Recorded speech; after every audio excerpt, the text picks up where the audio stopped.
parle de ce policier qui a été renversé par une voiture volée à Savigny-sur-Orge dans l'Essonne.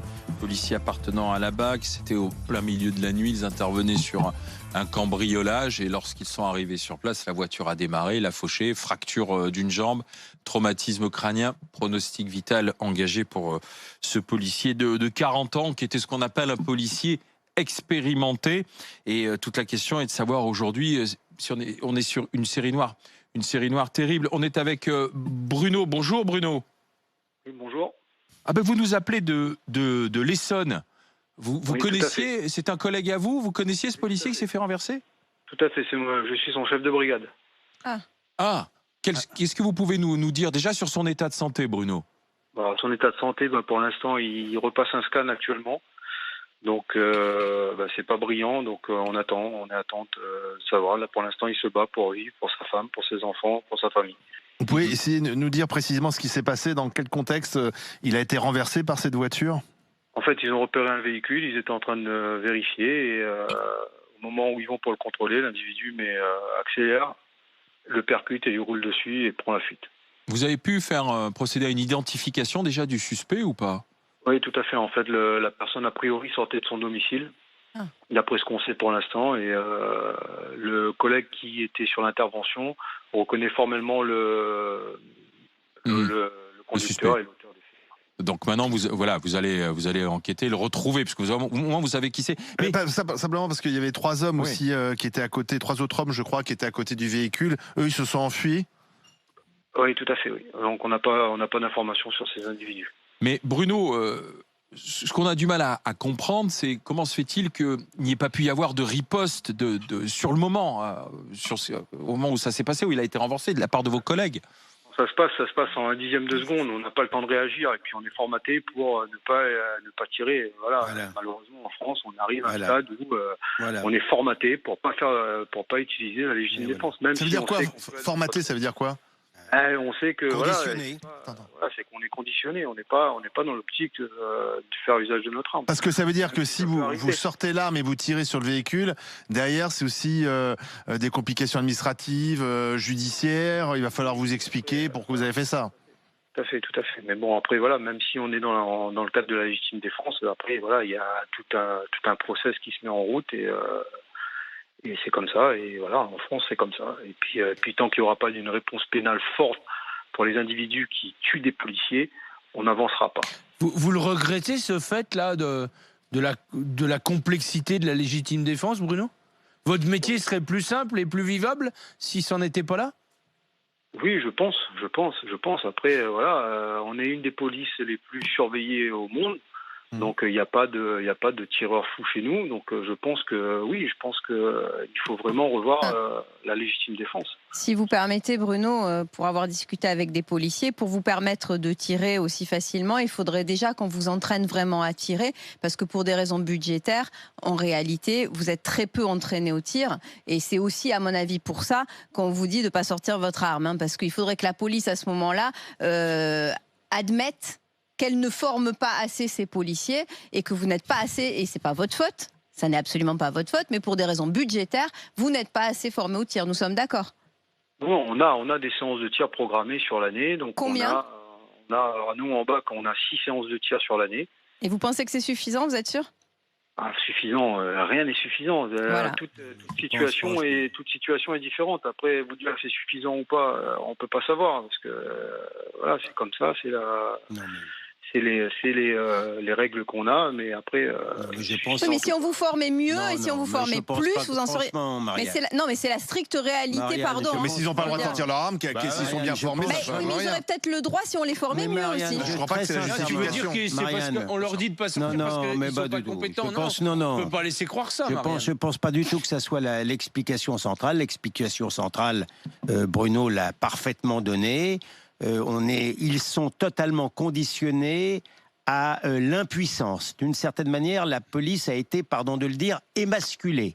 On est passé d'une situation où il y a 50 ans, où un type qui tirait sur un flic, il savait qu'il ne s'en sortirait pas, à une certitude de s'en sortir maintenant quand on tire sur le flic. C'est tellement conditionné. Mais tu as des exemples en fait de jugements qui auraient été rendus. Non, mais donne-moi un exemple de quelqu'un qui a tué un policier ici Attendez, Bruno, allez-y. Bruno nous le dise. Donnez-moi un exemple de peine de quelqu'un qui aurait tué un policier et qui aurait pris 5 ans de prison, par exemple. Allez-y, Bruno. Attends. C'est une vraie question. Je vais te dire. Il faut dire aussi que la délinquance a évolué, c'est plus la même qu'il y a 50 ans. D'accord, mais est-ce que la justice, quand vous dites la justice n'est pas assez ferme, donnez-moi un exemple de quelqu'un qui aurait tué un policier. C'est pas forcément tué, mais ou essayé de tuer un policier qui aurait pris 5 ans de prison, par Bruno, exemple. allez-y. Oui, non, comme je vous disais, la délinquance a évolué. Maintenant, on a plus ce genre de fait qu'il y a 50 ans. Il y a 50 ans, les gens voyaient la police, ils la respectaient. Là, je pense que maintenant, effectivement... Donc, ils n'ont plus peur. Oui, mais on va plus loin que ça encore. Ils ont tellement intégré ça. Moi, je me suis occupé d'un policier à Montreuil qui a été estropié.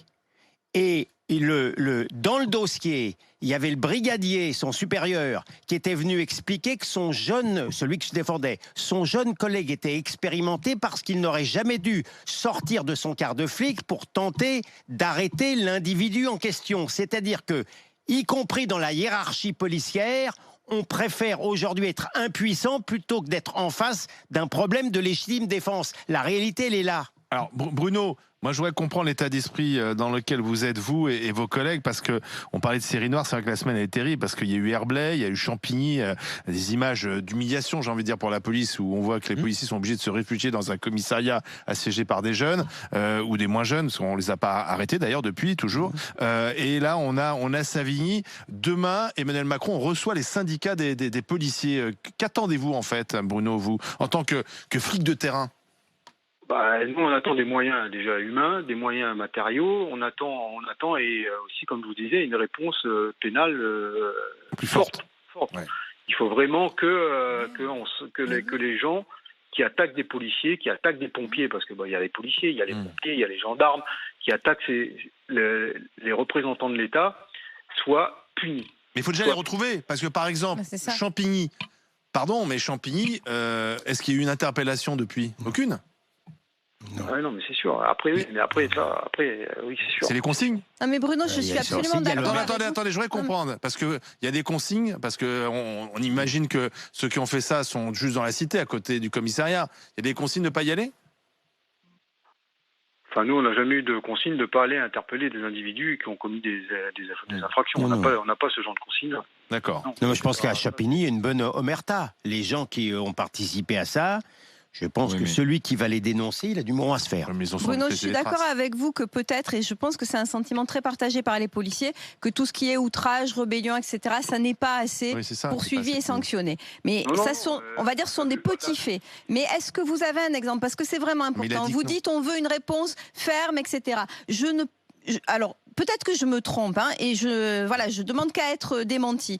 Mais est-ce que vous pensez vraiment qu'en France, quelqu'un qui essaye de tuer un policier s'en sort, quand il passe devant la justice, s'en sort sans problème? Non, je pense pas, mais... Voilà. J'ose espérer que non.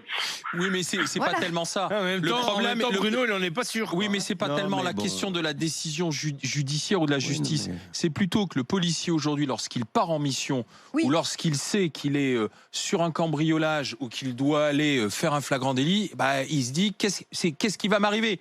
C'est-à-dire que c'est celui qui n'est pas tranquille, c'est le policier, alors que ceux qui ne devraient pas être tranquilles, ce sont plutôt les délinquants. Or aujourd'hui, la peur a changé de camp. Et c'est là qu'est le problème aujourd'hui. Je pense que les 3 policiers de l'Essonne qui arrivent sur un cambriolage, ils savent qu'à tout moment, si tu veux, ça peut se passer. Et la preuve, il s'est fait rouler dessus et il est entre la vie et la mort. Semble dire. Il est toujours avec nous, Bruno? Oui, bien sûr, il est là. Bruno, est-ce qu'il y a effectivement, à un moment donné, cette petite seconde d'hésitation que vous avez dans la tête avant de sortir votre arme, et cette peut-être seconde d'hésitation vous fait courir un danger? On l'a vu notamment à Herblay. Alors on ne sait pas s'ils ont eu le temps de réagir à Herblay, parce que visiblement les types leur sont tombés dessus, ils ont été massacrés, mais est-ce que cette petite hésitation vous met en danger en fait?